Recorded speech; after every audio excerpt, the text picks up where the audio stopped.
Për të përballuar sezonin veror dhe fluksin e turistëve dhe njëkohësisht mungesën e stafeve, bizneset në Vlorë po përshtaten duke gjetur ndihmë tek teknologjia.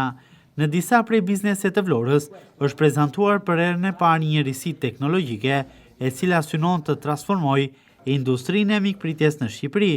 Roboti kamarier synon të ndihmojë bizneset lokale dhe të përmirësojë përvojën e klientëve duke i shërbyer pikërisht këtyre të fundit në sektorin e turizmit.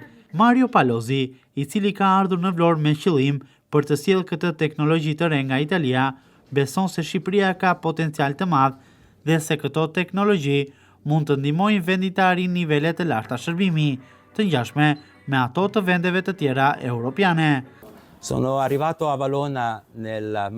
Kam ardhur në Vlorë në mars të 2024-s me objektivin për të sjellë teknologji të reja nga Italia në Shqipëri.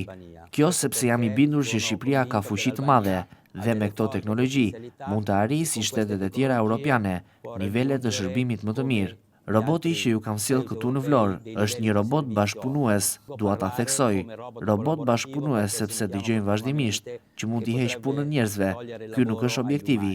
Objektivi është që ai të ndihmojë njerëzit.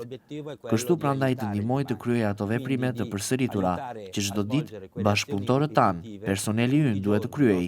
Në këtë mënyrë ata do të mund të dedikohen ofrimit të shërbimit më të mirë klientëve të tyre.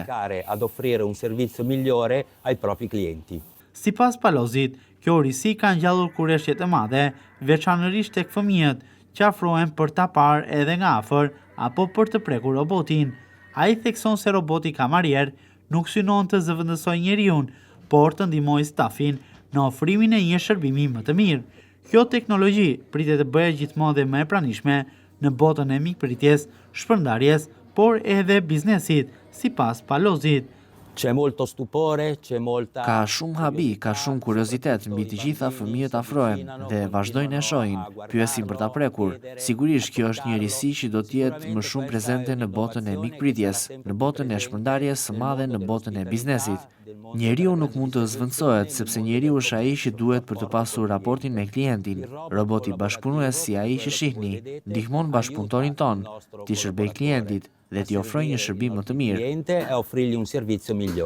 Palozi tregon se ka pasur kërkesa nga sektor të ndryshëm, përfshi restorantet, hotelet, shpërndarjen dhe industrinë për të integruar këtë teknologji në zhvillimin e tyre.